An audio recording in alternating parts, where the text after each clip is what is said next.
Are you letting past experiences hold you back from getting what you want? Hey, Summit Chasers, welcome to another episode of Voices of Impact, the podcast where you can learn strategies to amplify your influence and impact.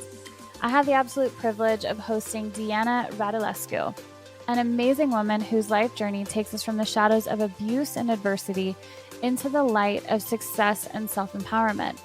Deanna faced confronting challenges that honestly would break many, but her story is really a testament to the human spirit's unyielding strength. From overcoming sex trafficking and addiction to becoming the VP of a thriving business and the voice behind the Label Free podcast, her journey is not just about survival, it's about thriving beyond those labels that once defined her. So join us as we explore the power of reframing trauma, building self-confidence, and rewriting the narrative of our lives. This is an episode about shedding the past and embracing the future, and it starts right now. Hey, Deanna, thank you so much for joining me today. I'm so excited to dig into this conversation with you. Thank you for having me, Trina. We're going to make an impact in our conversation. Let's do it.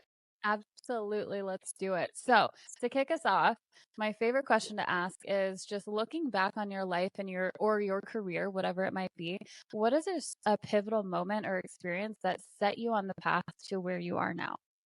I think I've had several pivotal moments. I don't know. I think every single one has had an impact on where I am today. And so I don't really know where to start. I mean, I guess like the main one for having my podcast where I'm at right now is just going through the loss of my late husband, loss of my life, and really just growing a lot and healing a lot of those broken pieces inside of me to be comfortable talking about some of the things I've been through. What does that journey look like for you? The healing part has not been pretty. You know what I mean? Mm. I think that everyone is broken in some way. You know, we all have pieces that are broken inside of us. No one is perfect. And some of us are more broken than others. And so it takes a lot longer and a lot more work to heal those pieces. And sometimes those pieces aren't fully healed. You know, something can trigger us and pull that, that scab off and the wound is open and fresh again. But I've really just worked hard on deciding every day, just regardless of everything I've been through, all the trauma, because I didn't really believe in PTSD until I've gone through so much, and I've started getting Right. triggered a lot, right? And after my husband passed, and I decided like, okay, man, I need to fix this. I need to really like be awake and acknowledge the things that are triggering me, why it's triggering me, and what I need to heal on the inside of me to not get triggered, because that's just not a way to live. Number one, it's not been pretty. A lot of counseling, a lot of self-reflection, a lot of alone time. I think people that run from being alone are some of the most damaged people. Like if you don't know how to just sit with yourself and be happy, like you have some work to do. Yeah, absolutely. I think something that is so interesting and with trauma and different triggers and things like that, something that I have tried to start to do lately is to reframe some of those things. Because let's say about like we have all gone through it, right? We've all gone through different things that have impacted us in different ways. But then there's this process that we go through where we will then relive that same experience for 20 years, Yeah. right? Oh yeah. And it's like, why do we do this to ourselves? And it can be so hard to break that cycle of reliving that trauma or that pain or that experience over and over and over again. But the power in being able to reframe those situations and stop putting yourself through it can be huge and just like release such a weight off of your shoulders too. Yeah. I find if you are reliving something over and over again, you're not learning a lesson in it. That's Mm-hmm. true for myself, and I know it's true Yeah. for a lot of other people. Like if there's something that's happening that is very like it's like deja vu. So you got to like kind of sit in that moment and understand what is that lesson that whoever your higher power is, I believe in God. What is God trying to teach you in this moment? What is the universe trying to teach you? Like that, why you are continuing to live in this vicious cycle? Because there's something there that you have not learned yet, and that you have not grown from to move past it. I think that's huge. I think that is absolutely huge because you're right. Like if we're putting ourselves through it over and over again, maybe it is to get us to that point to be able to recognize the lesson. So I think that's going to be something that's super helpful for people to think about that next time they get triggered. Yeah. Let's think, what's my lesson here? What can I learn? Maybe it's learning that you are so powerful and that you Yeah. got through a horrendous situation, and you know that you'll do it differently next time, or you will be able to navigate something differently to allow yourself to move forward and not have that happen. Or if it's something that was completely out of your control, then you look at yourself and you're like, holy shit, I'm a badass. Like, I got through that. It Yeah. was horrible and it was painful, but I am so strong because I got through that. So I think that is really, really cool. And just a nice way to be able to reframe things to help you break that cycle of getting into that loop over and over again, because it'll keep you back. That's for sure. Absolutely. It's big or small. You got to grow past it one way or the other. Mm-hmm. Yep. Something that I want to chat about with you, with your podcast, the Label Free podcast, I love that concept of living label free. So let's dive into that. Sure. What are some of the labels that you had put on yourself that were not serving you? Oh my gosh. I mean, you're a woman. You live in today's world. I think that we are all ingrained with like just those basic insecurities, number one. Number Mm-hmm. two, our life experiences, traumatic experiences, how we've grown up. Like all of these things impact us and we carry these labels around. And I like to think like a sticker is on your back with the word like, okay, so abused, not worth it, human trafficker, sex work, widow, like fat, ugly, some just whatever. Like though, we carry these on. It's like we got all these stickers all around us, right? And when I started the podcast, I was just like I was stepping into stepping into healing. This like I had kind of emancipated myself from I started not completely started emancipating myself from all of these negative experiences, the negative traumas, the negative labels, and I hadn't really seen those until after my husband passed, and I was really forced just to be with myself for a while and just be alone. And I just wanted to like I was ready to just deal with those and look those in the face, or just kind of like deal with it head on. And as I started doing the podcast and talking to other people, I also was healing more by having those conversations. Because being label free means something different to everyone. I just shared with you a story before we started recording. And like it can be very basic, but it could also have a huge impact, right?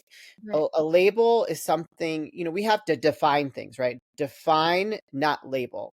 Okay, your Mm-hmm. title is not your label. They're like what you do in life is not a label of who you are.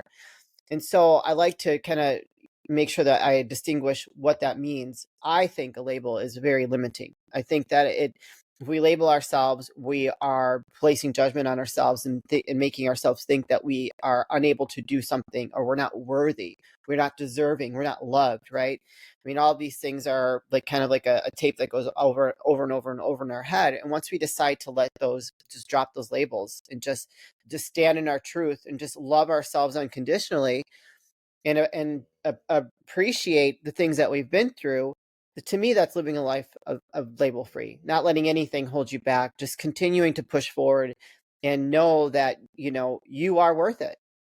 Yeah, absolutely. That is so beautiful too. And I think, like you said, it's going to mean something different to different people. But being able to establish what it means to you, and then understanding the impact that it can have if you choose to live with more self, it's almost like just having more self-love and acceptance for who Yes. you are and what you've been through, right? Oh yeah. Big So time. specific to you and what you have been through, and we talked briefly about it at the start, but um, how did some of the labels that you had placed on yourself hold you back?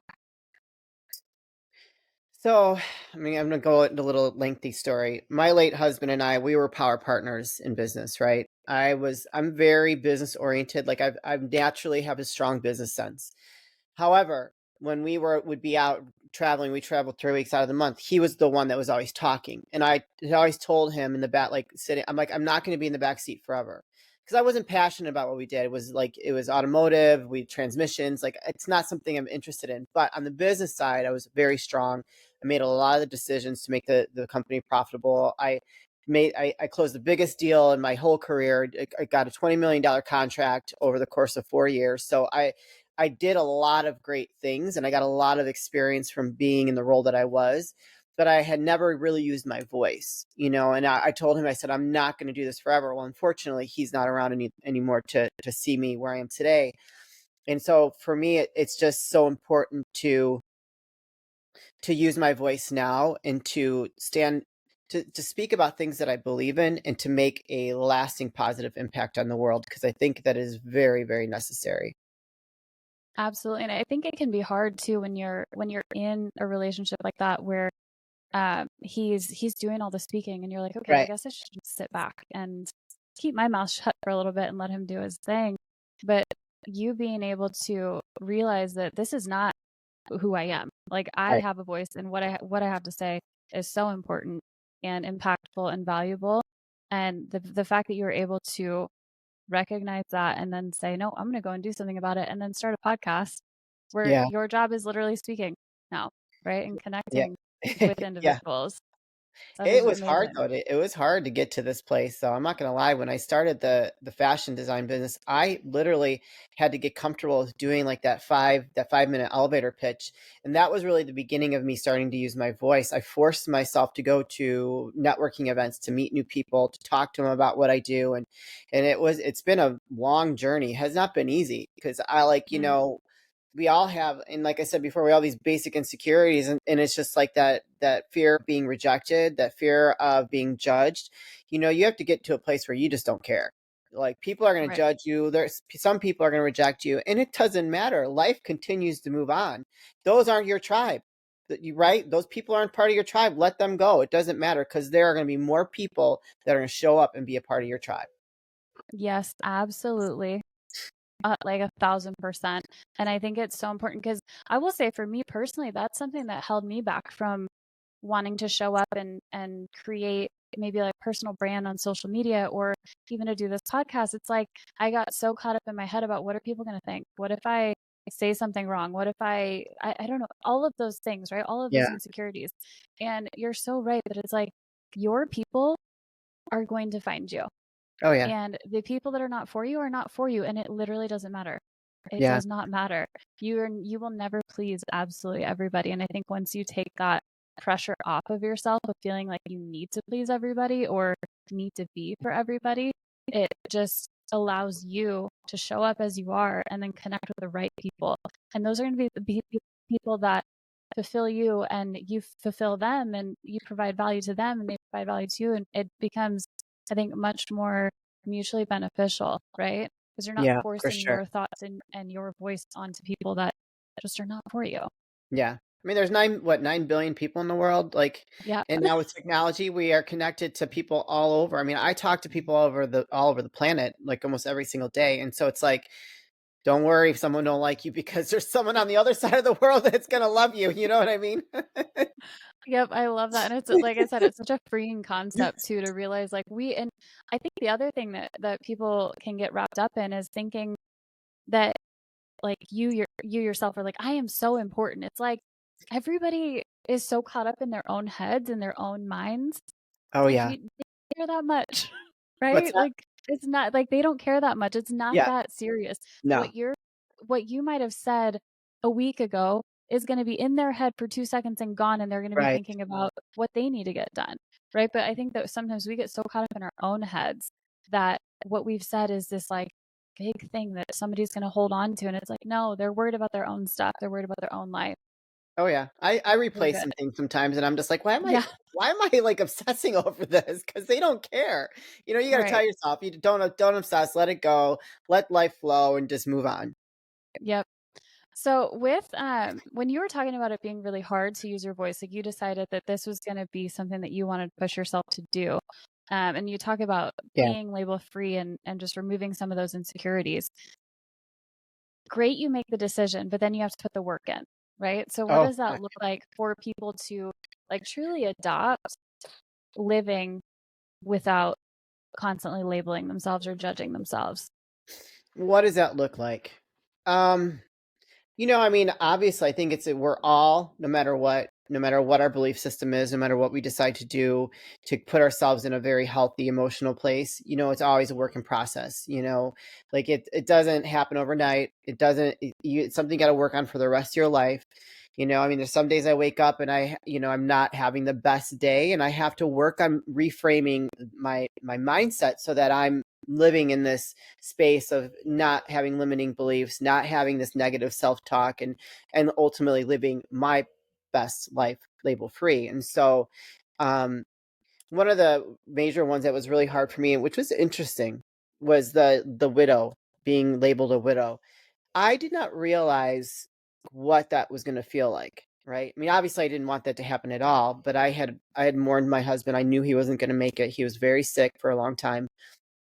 But after he had passed and I started like putting myself out there in the world, not only like people that we did business with, some of the men like kind of like real creepy reaching out to me just because I was a widow, like wanting to like offer me help, but not in a good way. Like they were looking for something in return. That's how I felt, and that's how it came off. But then also just like people expect you to kind of like just crawl up into a ball and disappear and not continue to live your life. Like, shame on you for moving on and starting your life over and living out loud, basically. Like, I think that this idea of widows are supposed to be like locked up in the house and just live the remaining years of their life, not enjoying life. And that's just not what I was going to do. I know I was a good wife. I was with him for almost half my life when he passed, and I did everything I could to help him get well. I mean, even when I was administering dialysis, he was still injecting steroids. So you can't help someone who's doing that, right? And so when I started dating, like putting myself out there, which God bless any woman that's out there dating, because it's not fun. It sucks. Just that, like, I couldn't really tell. Like, when they asked me, when I go on a first date or something, they asked me, like, oh, tell me a little bit about your story. Like, if I told them I was a widow, it was like immediately, like, I was like signing the cross, Black widow, stay away from her. And like, they weren't interested in really talking to me anymore. I mean, I'm remarried Interesting. now and I've got a great husband, but Mhm. that was I mean, aside from all the other negative labels that I've put on myself from my experiences, that was a real interesting one that I had not really prepared to experience because, I mean, it's like you've got malaria or something. You're just like, you've got some kind of disease that no one can be by Right. you. It was wild. That's so interesting. How Mhm. did you find yourself breaking away from that one? Did you find yourself when you were dating that you stopped saying that you were widowed? Or what did you actually do to move past that? So after all of my experiences with men, right after my husband passed, I got involved with another abusive guy. He was 10 years younger than me and just really kind of cuckoo for Cocoa Puffs. And it took me a good year to get rid of him. Maybe no, 10 months to 11 months to get rid of him. And I was like, what am I doing? Why am I falling back into bad habits? It was like going through that trauma of losing my husband, like put me back like 20 years. And so I Mhm. had to really work on myself. And so I just stayed single for a long time. And once I started dating again, and like if I saw one red flag, it was like, that was it. I'm done. I'd block them. I'd move on, and then and I just decided that if someone cannot handle like any of my story of my past, then why would I even consider having any type of future with them? So if I couldn't talk freely about, if they wanted to get to know me, here, this is who I am. This is what I've been through. It's part of my life, blah, blah, blah. They can't handle it, then oh well, see you later. Bye. Like, I'm Right. I'm great. You're not so great if you can't accept someone for what they've been through. It's not who I am. It's just what I've been through. It's my life experience. So I had a very, very short, like I just, yeah, toleration. I would not tolerate very much when I started dating. Yeah, I think that that's huge too. And it goes back to what we were saying, that your people will be your people because Yeah. they accept you for who you are. They accept you as you show up for your experiences. And I think that that's huge too. What you said there about, I am not my past, Right. right? This is what I have been through, but that does not define who I am today Yeah. and the growth that I've had because of that past, right? So I think that's really important too. Oh yeah, for sure. Um, what are some of the changes that you saw when you decided to take away that self-judgment and the labels that you were putting on yourself? The self-love, being in love with Mm. yourself, the changes that I saw was just like uh, unwavering acceptance. And I've always been a very confident woman, so like that something, but there is a different type of confidence. And I'd have to say that I've always led with the masculine just because of what I've been through, like the abuse and just like that. Like that was like a protection mode for me, is just leading with that masculine side. As I've moved into this major healing and like not living this label free life, I have learned to embrace my feminine side and my softer side, which has been so beautiful and so freeing for me. And so I would encourage any woman that's listening out there that is leading from the masculine side. There's some stuff going on there that you need to fix, because that's not natural for us. To be a great leader, to be confident are beautiful things, but we don't need to lead with that side of us. We it should be okay for us to be soft, sensitive, and embrace that feminine goddess energy that we have, because it is absolutely beautiful. And so it has brought me so much joy and peace in my heart that I can't even, like, I almost want to cry right now. I can't even like really explain it because of how beautiful it is. Yeah, that's amazing, and something that, I didn't realize you and I are very connected on in that sense. Spent I was married for I know this podcast is not about me, I'm not gonna make this It's quick, okay, but our but stories all matter. I spent almost 10 years married, got married very, very young. I was 23 when I got married, and did not realize until I chose to leave that marriage that I was in my masculine and 90% of the time. Yeah. Like, and it was not true to me, and I didn't realize how much of me I lost See? until I got out of that relationship, and I was like, "Okay, we're actually finding me again. I'm excited, I'm happy, I'm actually very bubbly." Like, when I before I was very, very reserved and just, Oh like, yeah. sat back and, was an executive in a pretty big company and also led with my masculine there too. So within the last couple of years now, getting out of that situation and choosing me, I remember this sounds terrible, but when he left, I did not cry. I think I mourned the relationship while I was still in it. Yeah. So then when it was said and done, when I was like, "Hey, no, I'm done," and he got out of the house, I was so happy. I just felt like light and free, and I started to find my feminine again, and am now in a fantastic relationship where I'm able to fully be in my feminine. The interesting thing though is, do you find that your masculine creeps in? Because my partner and I now work together, and I realize that when I'm in work mode, that masculine comes back, and I need to find a way to kind of break that, because I don't want to always sit in that when I'm working either. I think that's a delicate balance. I mean, if that's a part of you that takes over, I don't know. Like, that's a great question. I don't know if I really find myself in that anymore just because I work by myself. You know, my husband, Mhm. he's a Chicago police officer. You can't get any more masculine than that, right? Right. So I mean, I don't know. That's a great question. I'd have to think about that. But I think that that serves you in work, right? If that is something that you're leading Yeah. with to get shit done, like what's wrong with that? Right. Don't go anywhere. This is just a quick word for our amazing sponsors at Koyos. In a world craving customized solutions, Koyos stands out by offering tailored leadership solutions. Their cutting edge AI delves deep into personality insights that empowers leaders and business owners to adapt their approach to each team member's unique psychological profile. The result?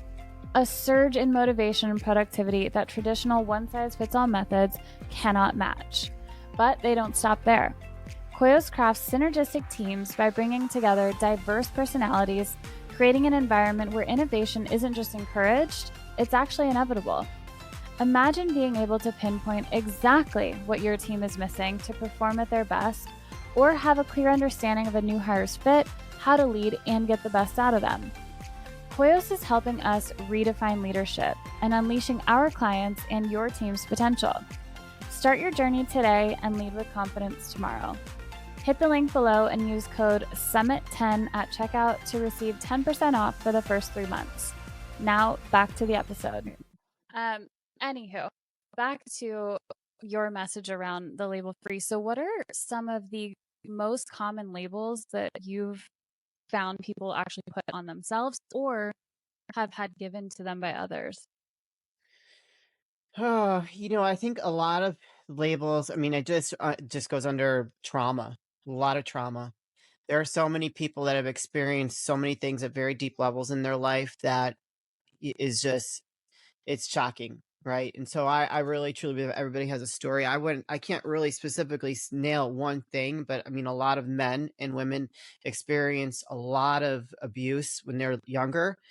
I mean, some of the men that have experienced sexual abuse from their fathers, it's blown my mind. I mean, it just, and I applaud them for being vulnerable to speak about it. But I think that the underlying worst label is just the trauma that people carry Mhm. with them, no matter what it is, what they've been through, that is very hard for them to overcome. Because you can go either one way, right? You can go this way, you can go that way.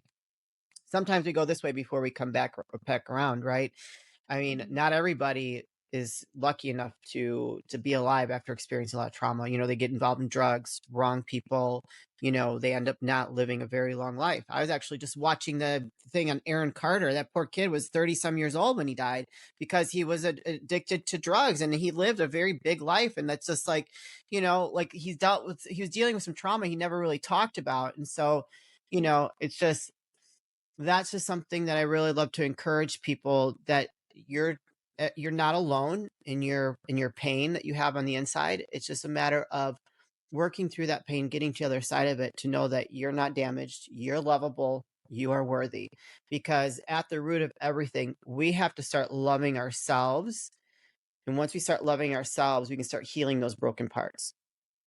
Yeah, absolutely. I think um, being able to accept yourself for the different things that you've been through instead of thinking that you're at fault, Yeah. right? Especially in those abuse situations, um, you end up, for whatever reason, putting it on yourself Oh yeah, and blaming yourself. absolutely. And it's Especially when like you're you feel young, when you're perpetrated. little, because we are Yes. so impressionable. This is psychology tells us from 0 to 8 years old, those are the most impressionable times of our lives.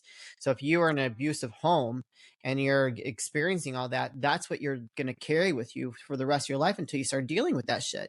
I remember when I Right. started going, excuse me, I didn't mean to swear, but I remember when I started You're going to fine. counseling in my early 20s. The counselor's like, he told me, he's like, you're ahead of the game. Most people don't start dealing with this stuff until they're in their 40s. And I'm just like, I have to change this narrative, for not only for me, but for my family, and Yeah. so it just was important to me to start dealing with that. And I mean, I'll tell you a quick story. I had a gentleman on my show that was sexually abused by his father, that was sticking needles in his penis when he was 5 years old. Started to be so abrupt. He gave him a fork and spoon to dig a hole in the basement floor, to, like, I forget what the reason was, but just so much. His father did so much to him. He ended up, like, becoming a psychologist, believe it or not. Okay. But Oh, then became addicted to pills, like, right before, and then after, when he became addicted to pills, he didn't realize what his addiction was for. And it was because his father passed away, and he was never able to confront his father. He had to go to rehab and start, like, uncovering all this stuff, like everything he had gone through. And it was just like, for a man to have been through that and carry that with that him his whole life, luckily he got help, because he probably wouldn't be here to share that story when there's so many yeah. other men out there that may have gone through something similar, which is just bizarre to me. Like, holy cow. But God bless, thank God he did the work, and now he's here. He wrote a book, and he's sharing his story, which is commendable. Absolutely. And I think especially for men, right? Like Oh God, it yeah. is so uncommon for them to be vulnerable and for them to speak about those things. But the power that lies in vulnerability, both from anybody, from men or women, but I think specifically men, when they let other men know that they're not alone. Like I've been through it. I understand where you're coming from and can just give that support. I think it's hugely impactful and absolutely commendable, like you said. What are some of the wins that you've seen within your community where people have taken on the message that you're giving? Well, I've got over 400 5-star reviews on my show. I try not to get caught up in that stuff, because there's a lot, as you know, there's a lot that goes into producing a show like ours, like your podcast. When I get these, like, alerts that I've got these messages of these reviews, and I read them, and it's just like, it almost makes me cry, because it's hard to believe that this work is impacting so many. And I'll just share some of the recent ones with you. Hold on, where is it? God does not hold on. God does not give everyone the ability to inspire people. Listening to your podcast makes me think that you are one of the few people who has the ability to inspire people in a great way. I'm so glad I found this podcast. Special thanks to Deanna because every word you say is easy to understand. So, just like reviews like that. Or this one. This podcast is worth listening to wherever you may be on your life's path. Every episode teaches me something new about who I am and the relationships I have. The observations, ideas, and recommendations from Deanna are quite insightful and well considered. Well worth the time you spend listening. So, like, just like that. I mean, I get numerous of them all the time, and it just is like it humbles me, Yeah, fills your heart and lets you know that you're doing exactly what you should be doing. Oh yeah, And that's for so sure. amazing. That's absolutely incredible. What are some of the tips that you could give as people are listening to this? And I'm sure that they're probably starting to realize some of the labels that they've put on themselves or that other people have given them that they might not have been aware of before hearing a bit more about this. What are some of those things that they can do to start to disconnect and, I guess, take away those barriers of going for what they want? Sure. I think that there's a level of self-trust that needs to happen. If you are showing up for yourself daily, or setting a goal and making that and actually achieving that goal is a way to achieve that self-trust. And once you get that self-trust, there's confidence comes with that, right? And then with that confidence, you can start looking and dealing with some of these things this negative self-talk that you give yourself, the negative self-talk that of your labels or negative self-talk that you've heard someone else say to you, maybe like your husband or ex-boyfriend, father, mother, whatever. And then you can start realizing that those labels, that's a false narrative. But you have to trust yourself first, right? And I think there's a lot of people that don't show up for themselves. And that's where Yeah. they that just feeds into their insecurities, that feeds into that negative self-talk, that feeds into those negative labels. And so I really encourage people to start, like, take baby steps. Do one small goal, complete it. So my goal for Yeah. this month I was going to do dry January. I love wine. I love drinking red wine. Like, red wine is my favorite. It's like my crack. But I'm just like, you know what? I'm like, I had a great last year. I ended with the bang. We had a lot of fun. I just want to do a dry January. Mhm. So I started off, have I wanted a glass of wine? Sure. But I have not done it. And I went to the club with my girlfriend and my husband the other night. They were drinking, doing shots. And I'm like, no, I can have fun without it. I'm just going to sit here, dance, and have fun. And I just showed up for myself. That feeling of Mhm. showing up for yourself and sticking to your goal, sticking to what you said you were going to do creates integrity. It just builds that self-confidence and allows you just to know that you are worthy. You love yourself enough to just stick to what you said you were going to do. Because I think that is like a very fundamental breakdown that happens in people, that they don't realize the kind of impact that it has on them internally when they don't show up for themselves and don't stick to what they say they're going to do. If your word means nothing, what does that say about you? That's Yep. one thing. I start there. That's a basic principle. You start there and grow from there. Yes, I Show up love for that. I yourself. almost want to like mic drop that on like that is so good and something that I think is a great place to start too because it's not overwhelming, right? Like Yeah. if you tell yourself I'm going to go to the gym tomorrow morning, get up and go to the gym tomorrow Yeah. morning. If you tell yourself I'm not going to have the brownie after dinner, don't touch the brownie, go grab some fruit. Like little, it doesn't have to be big. It doesn't have to last for a week or 2 weeks or 3 months, whatever it might be. Yeah. It could be so small, but if you start, like you said, taking those baby steps and doing what you say you're going to do for yourself, the impact that that will have on your self confidence and the trust in yourself is going to be huge. Huge. And it doesn't Yeah. feel like a lot of work, right? Because they're just little things on your day to day as you're navigating through Yeah. what you need to get done. So when shifting gears here a little bit, when you're gone, what impacts do you want to have made? I've thought about this. So my mom has always said to live your legend, right? And so I really have embraced that. She's been a positive influence in my life. We haven't always had the best relationship, I'm sure, like most people. You go through ups and downs in your teenage years, young adulthood, finding your way. But she's always like been very steadfast in her positive message to me and my siblings. And what the work I'm doing now, like our work that we're doing now, unless they eradicate all the platforms, is going to be around forever. It's going to be when I pass, and it's going to be out there forever for people to access. I mean, episodes that I made years ago are still getting downloads and still reaching people. So I know that I'm leaving a legacy behind of inspiration, of truth, right?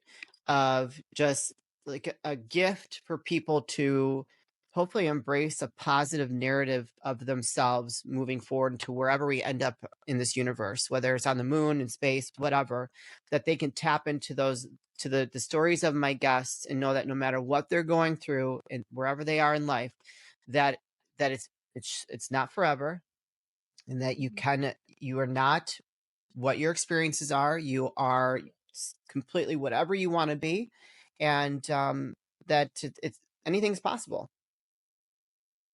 That is beautiful. So beautiful. I got chills while you were talking. Wow, I thought I was going on a tangent there. I'm like, okay, wait. Like, No, but I feel like the work I'm no. doing right now is leaving a legacy behind, and Yeah. that if I'm gone tomorrow, God forbid, right? But if I'm gone tomorrow, there's going to be all these incredible stories that are out there with my positivity and my vibe, my thumbprint on it, that the whole world has access to for the rest of eternity, unless things blow up and they take away podcasting. But right, Right. you know. That's amazing. Okay, final question for you, which we ask on any of our Summit Chasers podcast series. What summit are you currently chasing? What summit am I currently chasing?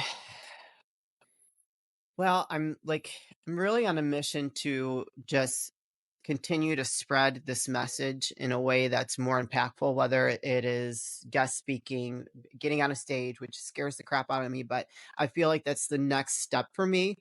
I want to write a book. I want to write a book. So that's like kind of in the background, and just really continue to touch people's lives in a positive way, and really just stay in this place of gratitude and in abundance and joy, because I think that, when we can be examples for other people, it'll gives them permission to step into that light and to step into that abundance, and being grateful and joy and all that too. I am telling people it's okay to be this way. And so I just want to be an example for them to live in their light, you don't have to be in the darkness. You don't have to be there. Come on up. Come join me over here. It's good over here. Yeah, it's way more fun over here. Way more fun over here. I bring the energy. Let's go. I love that so much. Well, thank you so much, Deanna. It was an absolute pleasure having you on. I think everybody's going to get so much out of this. Your message is incredible, and keep doing what you're doing, because it's definitely making an impact. Thank you for having me. It was a pleasure. And that wraps up another episode of Voices of Impact. Thank you so much for joining us today. If you found value in our conversation, please don't forget to like, share, and subscribe to our channel. For more inspiring stories and actionable advice, make sure to hit that notification bell so you never miss an episode. Also, we would love to hear your thoughts and takeaways, so please leave us a comment below. And remember, no matter where you are on your journey, you have the power to climb higher and chase your summit. Until next time, Summit Chasers, keep pushing forward and stay inspired.